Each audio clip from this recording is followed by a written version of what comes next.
చంద్రబాబు నాయుడు ప్రతిసారి హైదరాబాద్లో ఐటీ కంపెనీలు వచ్చాయంటే నా వల్లనే నేను పదే పదే అందరినీ కలిసి విజ్ఞప్తి చేయడం, వాళ్ళకి ఎక్స్ప్లెయిన్ చేయడం వల్లే ఐటీ గురించి, ఐటీ ఉపయోగాల గురించి ఎక్స్ప్లెయిన్ చేయడం వల్లే పెద్ద పెద్ద కంపెనీలన్నీ హైదరాబాద్లోకి వచ్చి పెట్టుబడులు పెట్టే ఈరోజు హైదరాబాద్లో సాఫ్ట్వేర్ ఉందన్నా, సాఫ్ట్వేర్ ఉద్యోగులు బతుకుతున్నారన్నా, కోట్ల రూపాయలు సాఫ్ట్వేర్ ఇంజనీర్లు సంపాదించి అమెరికా లాంటి దేశాలకు వెళ్తున్నా మొత్తం ఐటీకి అంత కారణం తానేనని చంద్రబాబు నాయుడు గారు చెప్పుకున్నారు. కాదు, హైదరాబాద్ అన్నది హైదరాబాద్కున్న అనుకూల పరిస్థితుల కారణంగానే అక్కడ ఐటీ కంపెనీలు వచ్చాయి. కానీ చంద్రబాబు నాయుడు మరొకరు ప్రత్యేకంగా చేసింది ఏమీ లేదు అన్న మాటలు వినిపించినా సరే తెలుగుదేశం పార్టీ వాళ్ళు ఒప్పుకునే వాళ్ళు కాదు. చంద్రబాబు నాయుడు వల్లే పెట్టుబడులు వస్తాయి.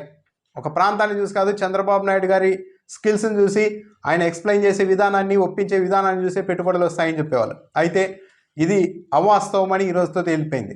చంద్రబాబు నాయుడు దావోస్ పర్యటనకు వెళ్ళారు. ఆ దావోస్ పర్యటన పూర్తిగా విఫలమైంది. తెలంగాణ, మహారాష్ట్ర ప్రభుత్వాలతో పోలిస్తే స్వయంగా ఎంతో సీనియర్, అనేక సార్లు దావోస్ పర్యటనకు వెళ్ళిన సీనియర్ నాయకుడు, ఏపీ ముఖ్యమంత్రి చంద్రబాబు నాయుడు నాయకత్వంలో వెళ్ళిన బృందం మాత్రం కనీసం ఒక్క కంపెనీని కూడా ఆకర్షించలేకపోయింది.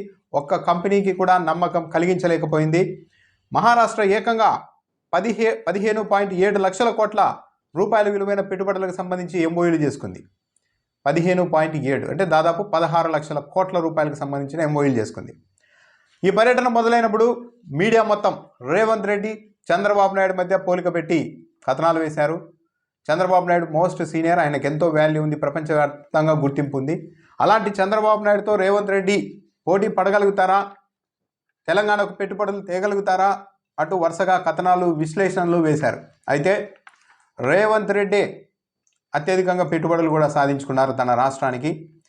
తెలంగాణ ముఖ్యమంత్రి రేవంత్ రెడ్డి పర్యటనలో దాదాపు 1,00,000 కోట్ల వరకు పెట్టుబడులు సాధించారు. బుధవారం ఒక్కరోజే 56,000 కోట్ల రూపాయలకు సంబంధించిన ఒప్పందాలు జరిగాయి. సన్ పెట్రోకెమికల్స్ 45,500 కోట్ల రూపాయల పెట్టుబడులు తెలంగాణలో పెట్టేందుకు ఎంఓయూ, జస్ట్ ఏదో మాటల్లో కాదు, ఎంఓయూ చేసుకుంది. కంట్రోల్ ఎస్ 10,000 కోట్ల రూపాయల పెట్టుబడులకు ఎంఓయూ చేసుకుంది. జేఎస్డబ్ల్యూ 800 కోట్లకు ఒప్పందాలు చేసుకుంది బుధవారం. ఈరోజు అమెజాన్ తెలంగాణతో మరో పెద్ద ప్రాజెక్టుకు సంబంధించి ఎంఓయూ చేసుకుంది. ఏకంగా 60,000 కోట్ల రూపాయల పెట్టుబడులు తెలంగాణలో పెట్టేందుకు అమెజాన్ తాజాగా ఎంఓయూ చేసుకుంది దావోస్ పర్యటనలోనే. ఈ 60,000 కోట్లతో డేటా సెంటర్లను విస్తరిస్తామని అమెజాన్ చెప్పింది. ఇందుకు అవసరమైన భూమిని ఇస్తామని రాష్ట్ర ప్రభుత్వం, తెలంగాణ రాష్ట్ర ప్రభుత్వం ఒప్పందాలు చేసుకుంది. పరిస్థితి ఇలా ఉంటే ఆంధ్రప్రదేశ్కు సంబంధించి కనీసం ఒక్క ఎంఓయూ కూడా జరగలేదు. అన్నీ మొత్తం విస్తరణకు అనుకూలం ఏపీ, పరిశీలిస్తున్నాం, వినతి చేశాం, భేటీలు జరిగాయి, చాలా సుముఖంగా ఉన్నారు, పెట్టుబడులు పెట్టడానికి ఆసక్తి కనబరుస్తూ ఉన్నారు. మైక్రోసాఫ్ట్ అధినేతతో కూడా కలిసాం, ఆయన కూడా ఆసక్తిగా ఉన్నారు అంటూ మొత్తం పత్రికల్లో కథనాలు రావడమే కానీ అధికారికంగా ఒక్క ఎంఓయూ కూడా జరగలేదు చంద్రబాబు నాయుడు పర్యటనలో. చంద్రబాబు నాయుడు, నారా లోకేష్, మంత్రి భరత్ వీళ్ళంతా వెళ్ళారు. కేంద్ర మంత్రి రామ్మోహన్ నాయుడు అంతా వెళ్ళారు. ఈసారి ఏపీకి భారీగా పెట్టుబడులు తెస్తామని వెళ్ళారు. ఆ దిశగానే ప్రచారం కూడా సాగింది. కానీ చివరకు ఒక్క ఎంఓయూ కూడా ఏపీ ప్రభుత్వం తన దావోస్ పర్యటనలో చేసుకోలేకపోయింది. చంద్రబాబు నాయుడు, నారా లోకేష్, మంత్రులు అందరూ ఇప్పుడు దావోస్ పర్యటన ముగించుకొని ఒక్క ఎంఓయూ కూడా లేకుండా తిరుగు ప్రయాణం మొదలుపెట్టారు, ఏపీకి రాబోతున్నారు. ఇది ఒక రాష్ట్ర ప్రభుత్వానికి ఒక దారుణమైన దావోస్ పర్యటనగా మిగిలిపోయే అవకాశం అయితే కనపడుతోంది.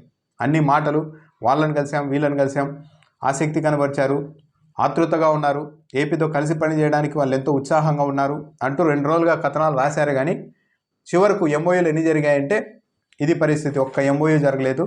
రేవంత్ రెడ్డి సైలెంట్గా భారీగా ఎంఓయూలు చేసుకున్నారు. మహారాష్ట్ర అయితే ఏకంగా 16 లక్షల కోట్ల రూపాయల వరకు విలువైన ఎంఓయూలు చేసుకుంది.